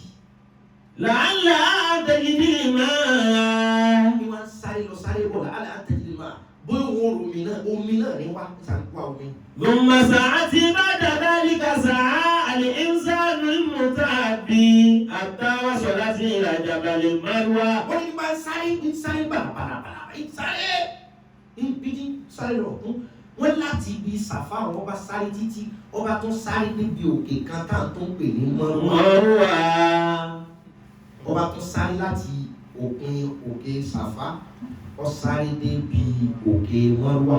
ولكنها لم ترى هدر ولم تجد ماء. Ọ̀rẹ́ èèyàn kò sí omi ọba sáré Mọ́rúwà láti ẹgbẹ́ òkè Sàfà lọ́kọ́dé ọkàn sáré lọ báyìí nígbò débi Sàfà ọjà sí Mọ́rúwà tó sáré wá kó di méjì ó tún padà síbi Sàfà ó di mẹ́ta ó tún padà sí Mọ́rúwà ó di bẹ́ẹ̀ ó tún padà síbi Sàfà ó di márùn ó padà sí mọ́rọ̀ ó lè mẹ́fà ó tó padà sí sàfá ó lè jẹ́ ó wá sáré bẹ́ẹ̀ tó rẹ òun náà. ولم تر أحدا ولم تجد ماء ثم عادت وهي تظن أن ولدها قد مات. ọba decide pé òun gbẹ burúkú tí ń gbé ọmọ yìí kó òun tó gbélé láti ní wákàtí náà tó ń sáré yìí ọmọ yóò ti kú. ولكن ìgbàgbọ́ pé ọmọ yóò ti kú kò tiẹ̀ tó ń náà tó máa sáré lọ mọ́ tóró nǹkan ti sá eré sàfámọ́rú àlọ́ sálẹ̀ méje òun náà ló di ádá o ẹgbẹ́ òun táà sọ pé fi ayatun bayyinatun maqamu Ibrahim. àwọn àmì tó wà ní Káàbà nínú ẹ̀ ní mo fi bẹ̀rẹ̀ ọ̀rọ̀ kí pàtí sọ yìí eré tí arábìnrin yẹn sáré bí òkè sàfá sókè mọ́rúwà lẹ́ẹ̀méje òun ló fà á bọ́ bá ṣe múra bó ṣe hájì ọgbọ́dọ̀ sá eré sàfá àti mọ́rúwà tó wà tàwa fún ọ lọ sá sàfá eré tí ìyá òun sálẹ̀ méje o báwa náà jẹ́ sáré wọn èsì lónìí àṣà ṣùgbọ́n wọ́n lè ní parọ́ mi sàfá mọ́rúwà náà gùn ogun àìta ìjọba kàdáda sàfá mọ́rúwà gùn díẹ̀ o ẹ mọ̀ wú eré àwọn èèyàn lọ́wọ́ lórí sàfá nìkan kẹ́ẹ̀ tó jẹ́ ìgbọ́dọ̀ tí yóò ti wá tẹ̀wá fún tí wọ́n ti gbáyàn lẹ́sẹ̀ gbáyàn lẹ́yìn ilé ìgbìgísẹ̀ tí ó ti èèyàn máa wọ́ ọ̀rọ̀ báyìí àlá ìlú wa wò pé ìyá yìí sì ṣe wàhálà yìí lórí àpáta orí táìsì la kò sí bó ti sáfà àwọn wà náà lórí táìsì bó gbé wéètì jù bẹ́ẹ̀ lọ yọ rẹ̀ bó gbé wéètì yọ rẹ̀ ọ̀rọ̀ àgbé wéètì mo ní fitness kan eré tí ìyàwó náà sá láàrin sàfàmọ́wà ó di àmì ó di ohun tí gbogbo ẹni ọba wá Káàbà wá pè mí náà wọ́n sá nínú àwọn àmì tí ń bẹ ní Káàbà. ولكن يلي العجب إن الصغير لا نتقدم ماء. nígbà tí ìyàwó fi dé ibi tí ń wómi tó tiẹ̀ ti gbà kó wọn ti kú ìgbà tí ọkàn débi omi báyìí lọ́sẹ̀ tí ó dé ibi tó gbọ́ wọn sí. إن الصغير الآن ẹ̀rí ọmọ rẹ̀ kó polo ọmọ ọwọ́ tó nǹkan gbé kalẹ̀ tí ń jà kíláyà. تقدم ماء. tẹ́tẹ̀kọ̀dàmẹ́yìn máa kù ibi ọmọdé ẹ̀mọ̀ tábà gbọ́mọ kalẹ̀ kọ́ ọmọ ta pọ́npọ́n ibi ọmọdé ta pọ́npọ́n tó fẹsẹ̀ jinlẹ̀ báyìí ojú ibi tó fẹsẹ̀ jinlẹ̀ omi sì bẹ̀rẹ̀ sí í jáde ojú ibi tó fẹsẹ̀ fẹsẹ̀ jinlẹ̀ tó mi ń jáde òun lójú odò Zẹ́mzẹ́mì ká. فقد فجر الله تعالى الماء تحته فرات تقول wọ́n lé àkàrà báyìí ojú ọmọdé ẹ̀dàkùn sí ẹsẹ̀ ọmọ àkókò lè gbẹ́ kànga ni. àní Ọlọ́run fẹ́ ṣe kẹ́ ẹgbẹ́ báwo ni ó ṣe ṣe. Ọlọ́run fẹ́ dára ẹgbẹ́ irú style wo ni ó lò Ọlọ́run àti ta ni. ọmọ àkókò bíi ká gbọ́mọ sórí bẹ́ẹ̀ ni wọ́n máa ń jásẹ̀ láwọn adáyé tí wọ́n ṣe wọ́n kàn fẹ́ ti ní báyìí omi odò sì ṣẹ́yọ. ìyá bá ní. فرات تقول زمزم. ìyá rẹ̀ bá ní Zamzam. pé kí nǹkan ọmọ tú jáde gbogbo omi tú jáde Zamzam yálò. وهي تخشى على الماء أن ينتهي ورات تشرب. ọba bẹ̀rẹ̀ sí mú mi ó fọmọ lórí mu. وتسقي صغيرها من بئر زمزم. omi Zamzam yìí wọ́n bá bẹ̀rẹ̀ sí. ومرت قبلة جارية فرأوا طيرا يطير. nínú àmì tí bẹ́ẹ̀ Káàbà ọ̀ka tó omi Zamzam. torí pé wọ́n ń wó mi òun ọ̀mọ̀ pé Káàbà níbẹ̀ torí foundation wọn ò mójú ẹ̀. òun kàn pé Ọlọ́run gbẹ́gbẹ́ àwọn fáwọn lómi torí gbogbo tí ẹ bá ti wíbi Káàbà yọ ṣe torí Ọlọ́run ni láfi pàṣẹ kọ́mọdé ọkàn fẹsẹ̀ jinlẹ̀ àwọn ayọ́dá kìí ṣe jẹ́ mú lónìí nìkan tí ó tàn gbogbo ayé ló mú mi Zamzam tí ó torí gbẹ́lẹ́gbẹ́ Káàbà ló sọ pé òun gbẹ́gbẹ́ àwọn Ọlọ́run jáwọn olómi ọlọ́run ààrẹ ọ̀dà ọmọ fẹsẹ̀ jinlẹ̀ omi ọmọ jẹ́ torí pé Káàbà àṣẹ ومرت قافلة جارية فرأوا طيرا يطير. lẹ́ẹ̀kan náà ẹyẹ bá bẹ̀rẹ̀ sí ní fò àwọn ẹyẹ bá ń lọ pọ́npọ́n ẹyẹ ń lọ pọ́npọ́n. ويعلق في الصحراء والطائر لا يطير إلا عند الماء. ṣé wàá rí bẹ́ẹ̀ yẹn ṣe ń fò yẹn torí ẹyẹ ò ní fò àfi ibi tí wọ́n bá ti ń rí omi ní omi bá wẹ̀ yóò mọ̀ fún bẹ́ẹ̀ fífò ẹyẹ làwọn arìnrìn àjò wa ní pé ibi tẹ́yẹ ń fò yìí omi ó wà bẹ́ẹ̀ já máa lọ bẹ̀. Wàlẹ̀bí àbúlé ọmọ bá dáká. Wọ́n ṣe déédé àdúrà Nábì Ibrahim tó ṣe. Ìní àtìkọ́ tún mi lórí àti mi wádìí lẹ́yìn ní sáré ní tàbí kíkà ìlú ara mi. Ọgbàdá ẹlẹ́kì mú sọ́dá tàbí alẹ́ àbọ̀ ìdàtà mi náà ń dẹ́sí dáwé lẹ́yìn. Wáyé sùkúrú mi nà sábàrà ti láyàrún yẹ́sùkúrú.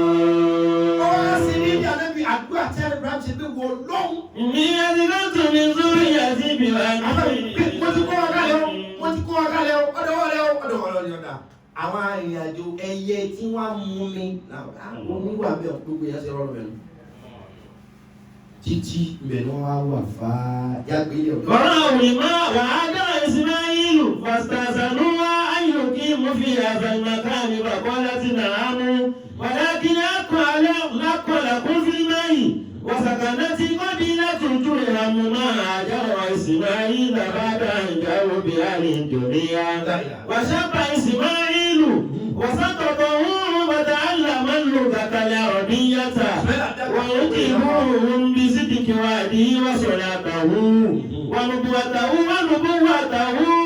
فزوجوه منه ليجنب إسماعيل منه ويستحق قوات العين لإبراهيم واصطفى إبراهيم لولد إسماعيل وجهز مكانه للرحلة من الشام إلى مكة وذهب.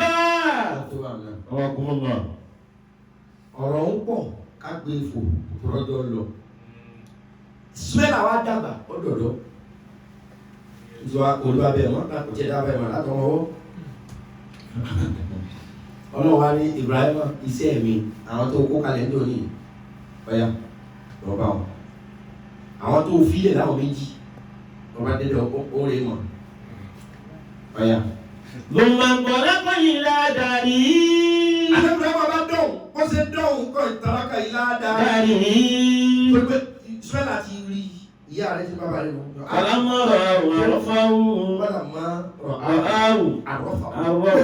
Ànábì ni wọ́n kò ti rí àrọ́fà wọn kò rí pé bàbá mi. وقام إسماعيل ليتحدث إلى أبيه خليل الله. Wọ́n ní Ismaila bá dìde sí àlẹ́ Ibrahim kíra wọn. Wọ́n bẹ̀rẹ̀ sí ní sọ̀rọ̀ àhàdásá wọn àdásá láti jọ ìdádì wọn sọ̀rọ̀. الذي لم يره منذ زمن بعيد. Bẹ́ẹ̀ wọ́n tó ń tiri tipẹ́tipẹ́ wọ́n sọ̀rọ̀. ثم انطلق به إلى داره. Ìjọba àlẹ́ Ibrahim fi wọ́n lẹ̀ wọn ò nílé tọ́lákẹ̀ ládàrí wọ́n á ní dáàdì ẹ̀ka lọlé wa. Wọ́n tún wà bí wọ́n ti fi ọ́ lẹ̀ ọ̀gbádùn yìí. Wọ́n wà bí wọ́n ti fi ọ́ lẹ̀ máa gbéra. Wọ́n ti fi ọ́ sí ìjọ tí wọ́n lọ wọ́n sunkún ni. Ìjọ tí Abraham túká ń sunkún ni. Ọwọ́ adé ọmọ wa dì wọ́n fà tẹ̀sán ọwọ́ fọwọ́ yìí. Ọwọ́ á ní sáà. انطلق به إلى داره. Ládàrí ẹja lọlé wa. Ẹni tí ò fi lélẹ̀ fún wọn jọ. Wọ́n wà bákan náà o. Ọlọ́wọ́ wọlé tóbi Káàbà ayé rẹ̀ ò ní wà bákan náà. Àmín. Ẹ̀dùn ẹlòmí náà fẹ́ jí ògùn orun nídàrà. Ọ̀nà wípé bí Abraham ṣe fi Ájárà àti Ismaila lẹ̀ bẹ́ẹ̀ kò tó bá wọn ti gbé pẹ́ẹ́lí. Lágbà ọlọ́wọ́ wọlé àṣẹ tí ń bẹ lára Káàbà. Lálẹ́ yìí láti ṣe lọ ayé rẹ̀ ò ní rí bákan náà. Àmín. Ayé rẹ̀ ó da tàtẹ̀ ìwá lọ. Àmín. Òní rẹ̀ ó da jàdá lọ. Àmín. Ọ̀la rẹ̀ ó da jòní lọ. Àmín. Òní rẹ̀ ó da jàdá lọ. Àmín. Ọ̀la rẹ̀ ó da jòní lọ. Àmín. Ọ̀la títóbi Káàbà. Àmín. Wọ́n á ní ẹja lọlé.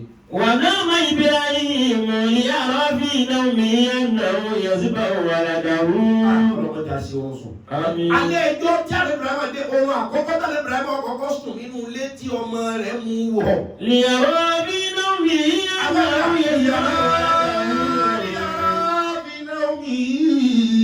Ibrahim bá sùn ọba lára. أنه يذبح ولده. Àtàwù yẹ sí báwo wà ládàwù. Ó ní bẹ́ẹ̀ ló gbà rà òun mú ọmọ òun dúngbò ẹ̀. ورؤيا الأنبياء وحي من الله. Alátàwọn ànábì Ọlọ́run bá sì lá bọ́lọ̀ tí kò ṣe náà wọ́n rí o.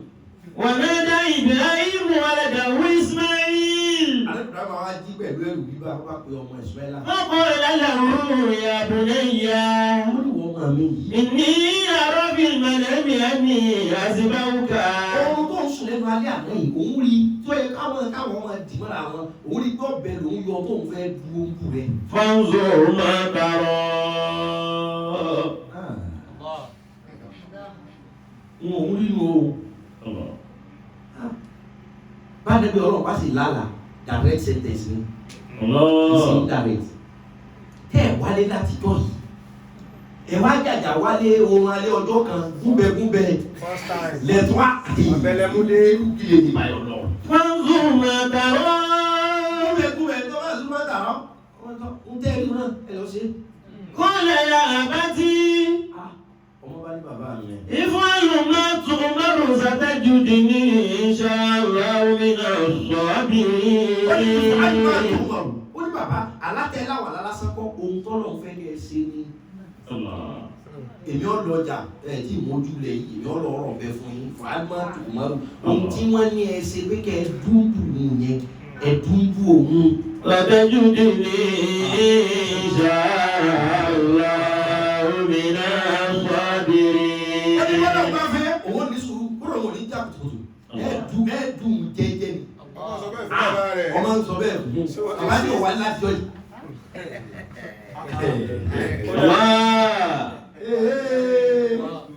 Ẹ wo irú àwọn ọmọ kan ò sí láyé wọ́n lè ṣe pé. Wọn ò sì lè sí. Irú Ismaila tán. Ọmọ tán.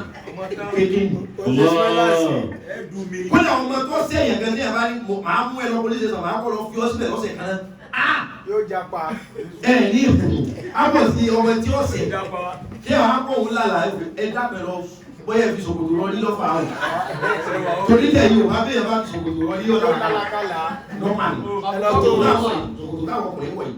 Bẹ́ẹ̀ bá fi sí gbèrí àbó fi sára pílò tó fi rọrí kò sí ọmọ náà. Orun kó ló sún àlákàlà lọ́la jọ. Mo bá máa lé ọmọ ilé yẹn kọ́ ọmọ bẹ́ sínú náà kọ́ ọmọ bẹ́ sínú odò. Kára rẹ̀ ọmọ gbóná kọ́ ọmọ jà lójú orun kọ́ ọ̀nà nìkan. Wọ́n bá fi ṣòkòtò wọlé sún wọn tàlákàlà náà. Inú bàbá bẹ́ẹ̀ Yorùbá bẹ́ẹ̀ tíráyẹ̀ wò. Ló bá bẹ́ẹ̀. Bẹ́ẹ̀ yẹn bá fi ṣòkòtò wọlé yọ̀ọ̀lá kàlà. Alákálá. وحمل إبراهيم الحبل والسكينة. Èyí sì ní live video lálẹ́ yìí. وحمل إبراهيم الحبل والسكينة وقابلهما إبليس في آية رجل وقال إلى أين أيها الشيخ؟ قال إبراهيم إلى هذا الوادي. فقال لعل الشيطان. Ṣé kí n yẹ gbọ́rọ̀ yìí? Ohun tá a sọ fún wa ni pé Kàábà kí ló bí? Bó ló ṣe bẹ̀rẹ̀ padà? Pé ẹni bá ti tẹ̀lé wa láti bẹ̀rẹ̀ pé mo gbé e látòkè báwọn màlẹ́kà bọ́lọ̀ ṣe kọ́ pàṣẹ kọ́ Kàábà. Tí wọ́n tọ́lọ̀ ń wá gbé Kàábà kúrò lórí ilẹ̀ nígbà tí omi túfánù, omi ìbínú Ọlọ́run ṣẹlẹ̀ láyé Nóà. Ọlọ́run ò sì ní bínú lópin ìgbà tí nǹkan tó lọ́wọ́ máa ń tijú bá sì wà láàrin. Ló fi kọ́kọ́ gbé Kàábà lọ méjì máa wọ̀. Kó tó wá ní kó mi ayé rẹ̀ ń jọ̀rọ̀. وحمل إبراهيم الحبل والسكينة. والسكينة الحبل والسكينة وقابلهما إبليس في حياة رجل فقال إلى أين أيها الشيخ؟ قال إبراهيم إلى هذا الوادي.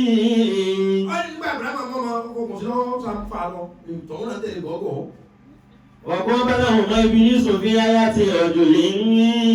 Ṣètánì bá pàdé wọn lọ́nà ní àmì ara èṣù gbé àwọ̀ èèyàn wọ̀. فقال إلى أين أيها الشيخ؟ Wọ́n bàbá yìí kò lọ́dọ̀. فقال إبراهيم إلى هذا الوادي. Ibrahim ní ìlà Hazardwadi ń lọ bí òkè tí ò séèyàn ń bẹ àlùwádìí òkè tó dákẹ́ pẹ́. Dákẹ́ rọ́rọ́. wadi mukadasi òkè tẹ́ ò ní tó bá pè yàn tí ò lè gbọ́ téèyàn ò lè pè wọ́n náà òkè ṣùgbọ́n òkè tó silent gbígbó reserve náà. فقال لعل الشيطان قد جاءك في نومك فأمرك بسبع ولدك. ṣètò ìbá sọ pé ṣèbí torí àlátọ́ ọlá ṣẹ́gbọ́n èèyàn ni ó wá ń ṣèbí torí àlátọ́ ọlá tí wọ́n ní ojú ń bú ọmọ lómi mọ́ ọmọ lọ ẹ̀yìn òkè. فعرفه إبراهيم فقال إليك عني عدو الله. ìwọ tọ́lọ́ yìí yàgò fún mi. ọgbà Ibrahim bá kó òkúta yàgò yàgò Ibrahim bá mú òkúta bá lẹ̀ mọ́ wọ iṣẹ́ yẹn ìṣúná pàlẹ́ wà lẹ̀ méje mọ́. torí kìí ṣe Káàbà ni Ibrahim fẹ́ pa Ismaila sí ìmúlò ẹ̀yìn òkè ni òkè ń ló di Jámúrà. Allahu Akbar. níbi tí gbogbo wa ti máa lọ sọ́kù fésù níjọ́ kejì Àràfá tá lọ Mínà táwà lábẹ́ tẹ́ẹ̀tì táwà ti bẹ̀ máa lọ jùkú fésù. torí pé Ibrahim léṣu padà tó jùkú mọ́ òun ló tún di áádà ẹ̀yin náà máa jùkú ojú ibi Jésù ti ń dá Abrahamu dúró tó lẹ́kọ̀ọ́ mọ́ lẹ́ẹ̀mẹ́ta ọ̀tọ̀ọ̀tọ̀ ni àwọn ibi tí wọ́n kàn mọ́ kéré kan táwọn náà ń lẹ òkò mọ́ inú àwọn àmì tí ń bẹ Mọ́kà tí ń bẹ ń Káàbà ìnà awwala bayti. òde àrínáàsì lẹ́lẹ́bí bíbá tọ́tọ́ mú bá ọ̀rọ̀kan wọ́n dé ilé àlẹ́mìnà fi àyà tún bàyìnà tún fi àyà tún bàyìnà tún mọ̀kọ́ mú ìbò ayé.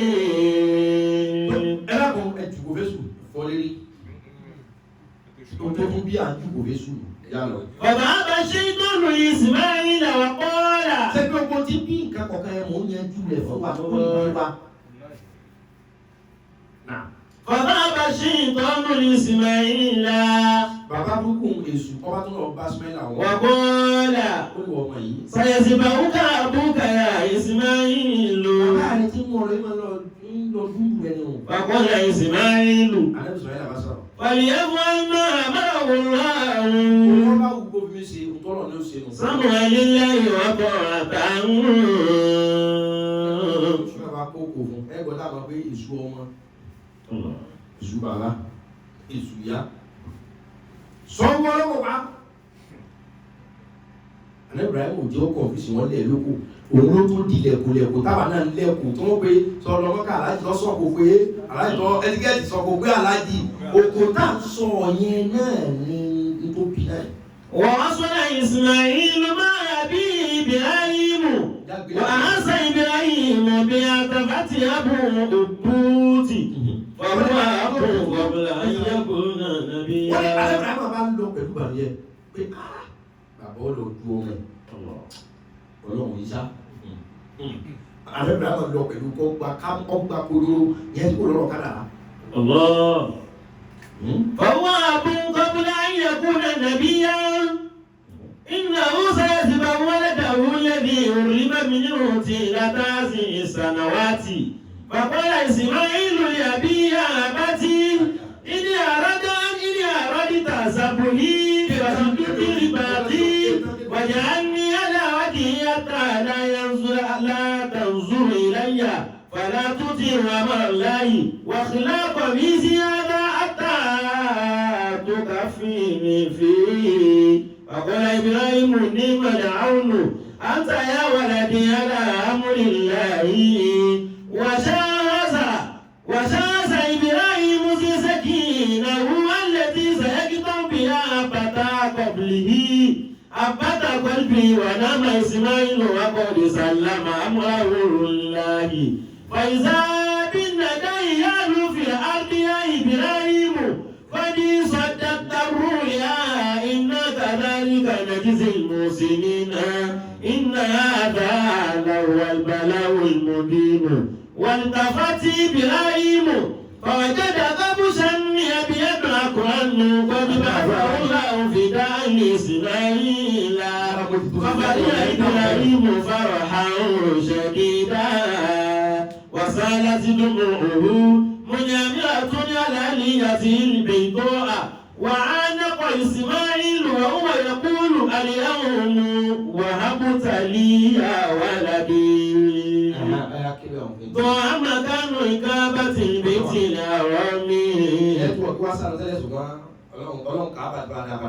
الله ntẹ wa kí wọ́n jẹ sáré tu ìrọsìn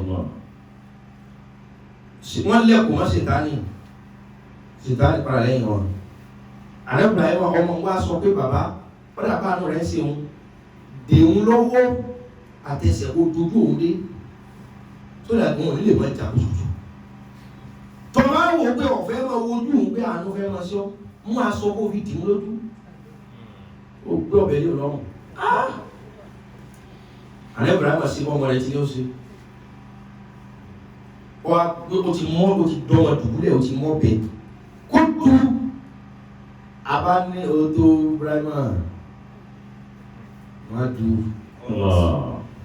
Amẹ́ríkà mọ̀lẹ́kọ̀ọ́ mú àgbò funfun sọ̀kalẹ̀ lọ ó ní dú eléyìí máa gbòòrò dù abá fi àgbò dípò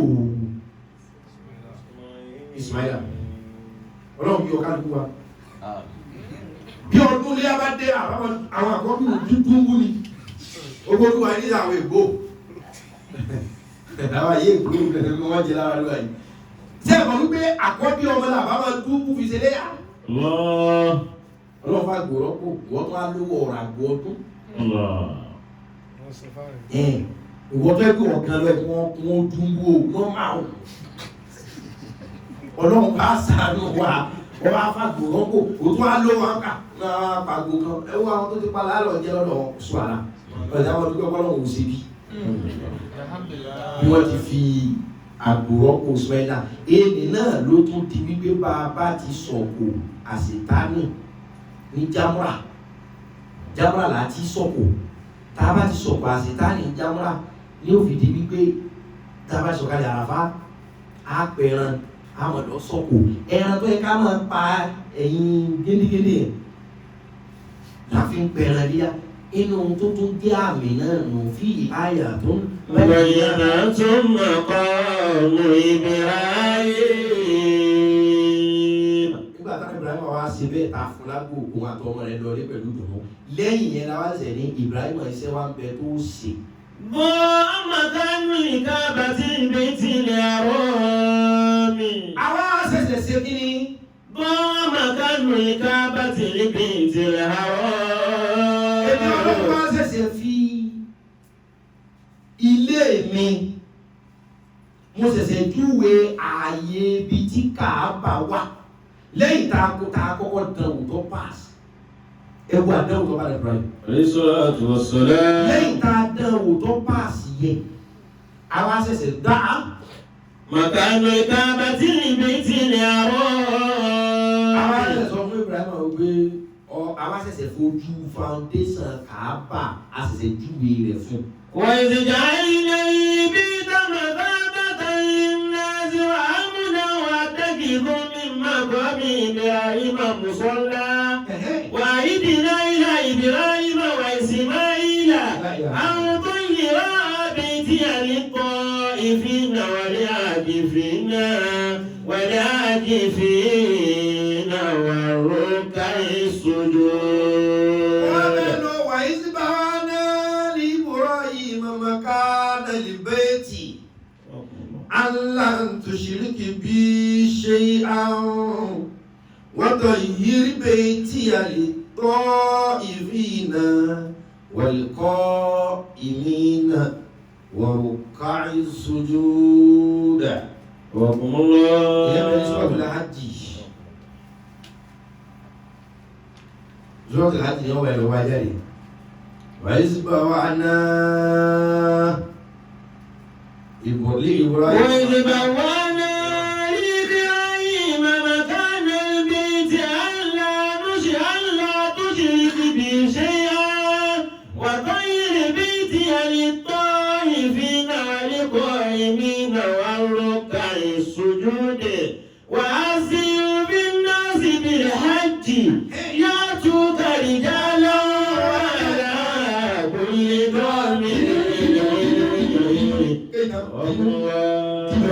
jẹ bẹ́ẹ̀ ọ̀yà.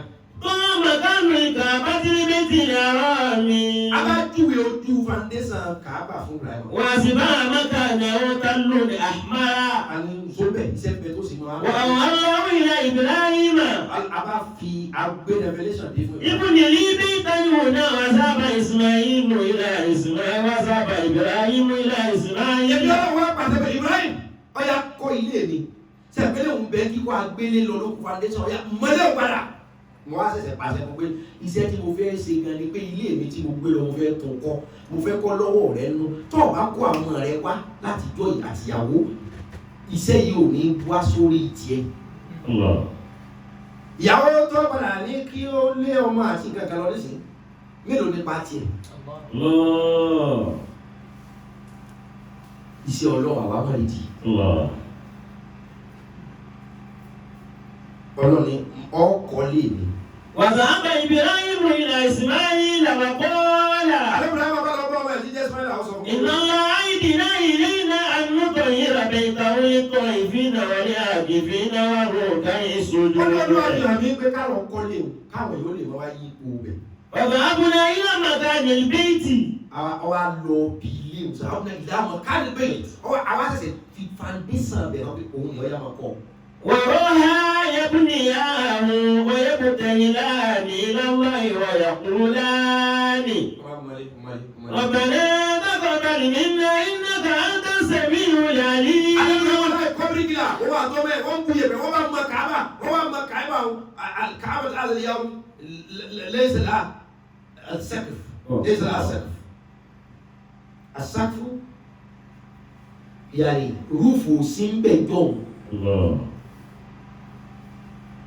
ìdára Ibrahim kò wọn àtọmọ ẹ sáà mọ Ọlọ́run ẹ kàn mọ nígbà wọn àmọ Kaaba yẹn. ويقولان ربنا تقبل منا إنك أنت السميع العليم. ربنا واجعلنا مسلمين لك ومن ذريتنا أمة مسلمة لك وأرنا مناسكنا وتب علينا إنك أنت التواب الرحيم. ربنا تقبل منا إنك أنت السميع العليم.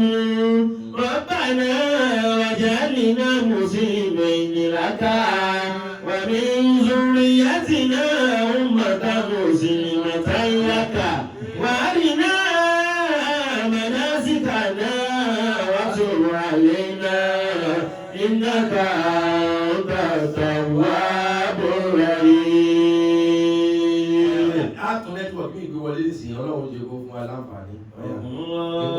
kéwù. ربنا تقبل منا إنك أنت السميع العليم.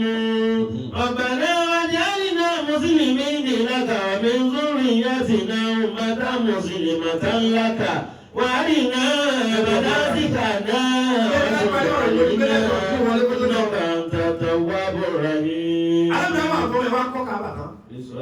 ló fi jẹ́ wípé Ọlọ́run fẹ́ràn èdè. tí ẹni gbogbo tó bá ti ń ẹ̀pẹ̀ ìjẹ̀lé kìíní òun èsì tọ́lọ̀ ẹ̀dú ẹran lé ẹ lè ṣàdúrà àwọn pẹ̀lú ọ̀pẹ̀rẹ̀ kan pé eré ìkúra yẹn gẹ́gẹ́ lẹ́ẹ̀dú. ẹran lé Ọlọ́run mi kì í sọ bá mu jẹjẹ. àwọn á ní ibi ẹnu ọ̀nà mọ́sálásí kankan ẹ̀ kàn pa ẹran yẹn ẹ̀jẹ̀ rẹ̀ ọkọ̀ ṣe sà sẹ́nu ọ̀nà mọ́sálásí èsì tọ́lọ̀ gbogbo ìgbàlẹ́ wà láyọ̀ ọlọ́kọ̀.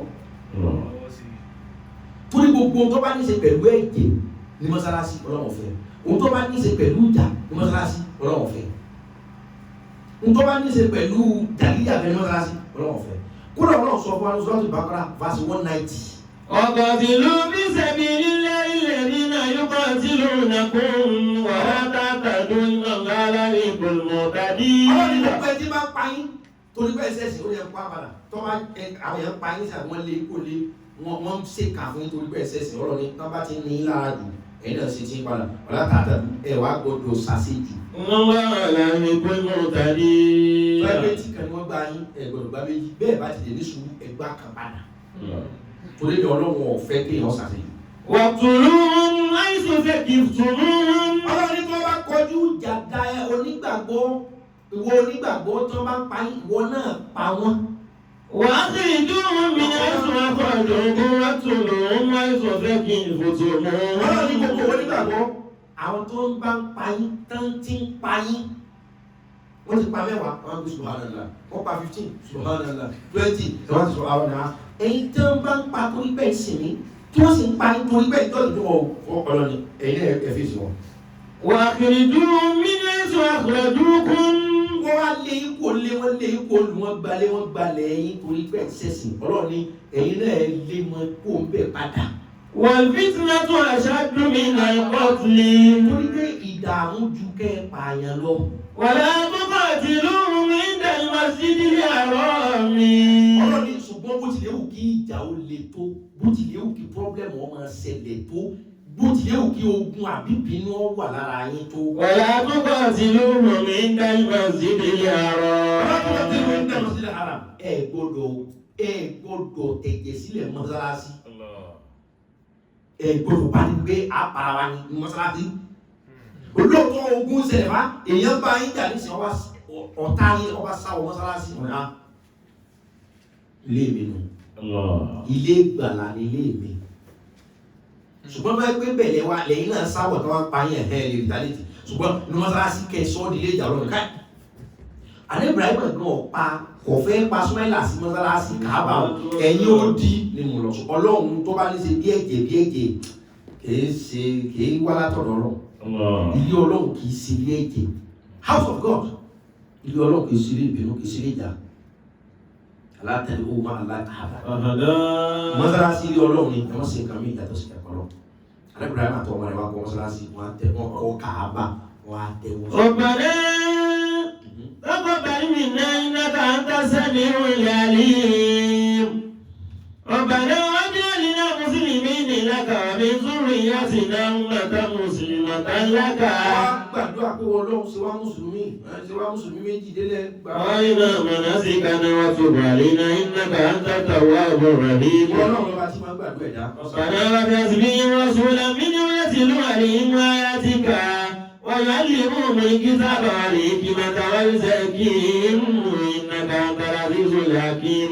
وأراد إبراهيم أن يجعل علامة للناس.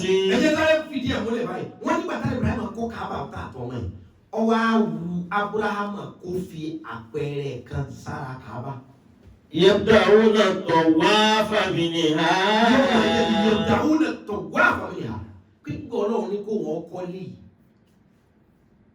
fáwọn tí ọmọ tàwáàfù wọ̀rùká ìṣújú rẹ̀ àtàwọn tí ọmọ òkú tí ọmọ kẹrùn tí ọmọ fi kàlẹ̀ mẹ́ ìwọ̀n èdèwò tàwáàfù èdèwò wọ́n náà ní kó wọ́n kọ́ ọ̀dà òun fẹ́ fi àpẹẹrẹ tí ọmọ jẹ́ kí ni o. يبدأون الطواف منها. òun fẹ́ fi sáì kan sí tí ọmọ jẹ́ pé the beginning sign pé níbi tá a ti bẹ̀rẹ̀ lóòótọ́ wọn ni a máa yípo sáà bẹ̀rẹ̀ sí ní yípo bàràbàrà ni òun ó fi sáì kan tí ọmọ jẹ́ pé ibi ni ìbẹ̀rẹ̀. ويختمون بها. òun tún sáyìn yẹn yóò máa jẹ́ ìbẹ̀rẹ̀ àtòpin táwọn ọ̀gá ibi láti bẹ̀rẹ̀ tàbá bẹ̀rẹ̀ ń bí àparí ẹ̀ sí bí tàbá bẹ̀rẹ̀ ń bí àparí ẹ̀ sí bí. فقال لإسماعيل. àní Ibrahim wa sọ fún ọmọ rẹ̀ tí í ṣe Ismaila. يا بني. yá búrẹ́ yà wọ́n mọ̀ mi. أهدر لي أجرا حسنا. lọ́ọ́ gbọ́ òkúta kan wá tó dáa lọ́ọ́ gbọ́ òkúta kan wá fún mi. أضعهنا. so that ojú kékeré tí mo fi lẹ̀ tí mo ní ibi ẹnu ọ̀nà yìí kí n kàrà gbókúta yẹn síbẹ̀ so that òkúta yẹn yóò máa jẹ́ sign begin pé ibi ni a ti bẹ̀rẹ̀ ibi là parí tàwáàfù sí. وتأخر إسماعيل وعاد ليجد إبراهيم قد أنزل عليه أجر من السماء وأجر الأسود. Ibrahim wá òkúta káàkiri ọmọ rẹ̀ Ismaila wá òkúta káàkiri kó tó padà dé ìgbà tó fi padà lọ́dọ̀ bàbá rẹ̀ Ibrahim kan. قد أنزل عليه أجر من السماء. òkúta kan ti sọ̀kalẹ̀ wá láti sánmọ̀. o ò ní fò òkúta lásán sílẹ̀ mi. òkúta ni wá jẹ́ àjàrò àsùwádùú òkúta dúdú òkúta funfun jọ̀hún tó jẹ́ pé bí ẹ̀ṣẹ̀ ṣe ń pọ̀ láyé tó fi di dúdú tí Olúwa fi gbé lọ sánmọ̀ padà pẹ̀lú Káàbà nígbà tí omi tó fẹ́ payé láyé inú àwáyé òkúta àwa sọ àtàbàrà fún Ibrahim pé ààyè rẹ̀ náà ni òkúta yìí ni ó fi sẹ́nu ọ̀nà kọ́ máa jẹ́ àmì ìbẹ̀rẹ̀ táàtì bẹ̀rẹ̀ tàwa fún àti ká parí ẹ̀sìn alẹ́ Ibrahim wá sí bẹ́ẹ̀ bó sí bẹ́ẹ̀ tọ́lọ́rọ̀ mo parí ẹ̀ Ọlọ́run níṣẹ́ rẹ̀ kù kan. وأذن بالحج وأذن بالحج olùkọ́ wa bẹ̀rẹ̀ pé ọ̀yá pépé nísìn kí gbogbo èèyàn kọ́ wá sí hajj. فقال كيف وصوتي ضعيف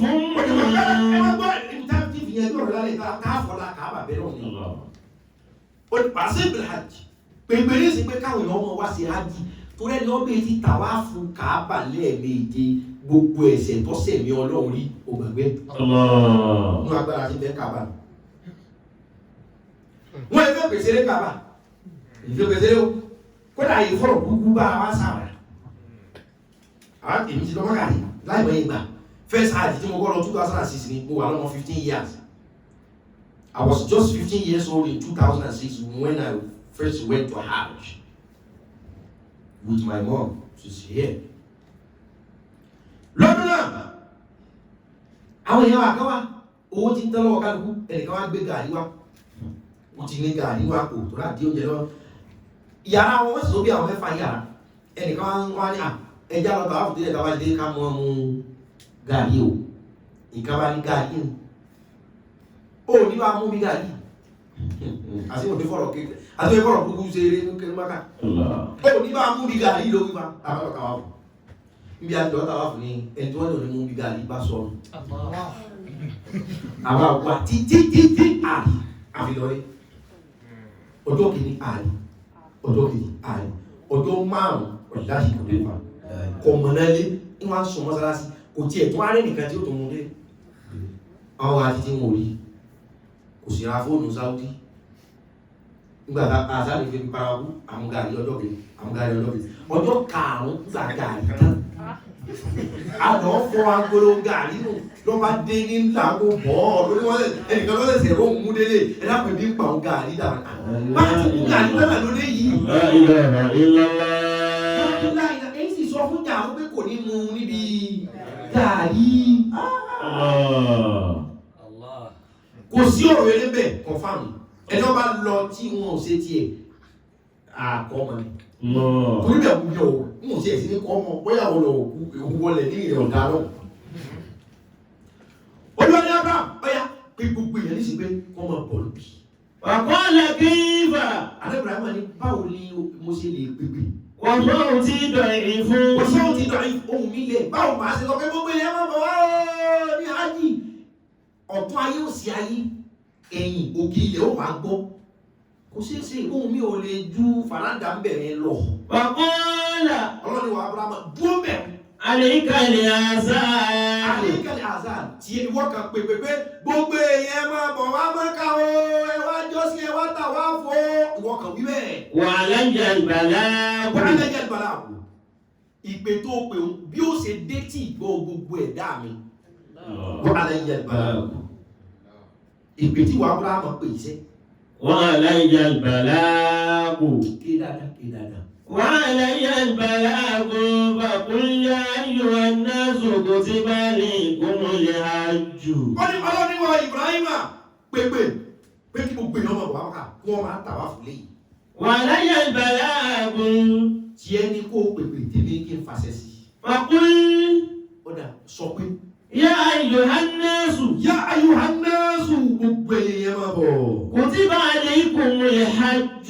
كتب عليكم الحج. Ọlọ́run ṣe hajj àràfá gígùn torí pé orí òkè àràfá ni babaláwa Ádámù àtàwáwù ti padà pàdé Mákà náà ni ìlànà pípẹ́ ní àràfá pé Ádámù àtàwáwù nígbà kan kò láti.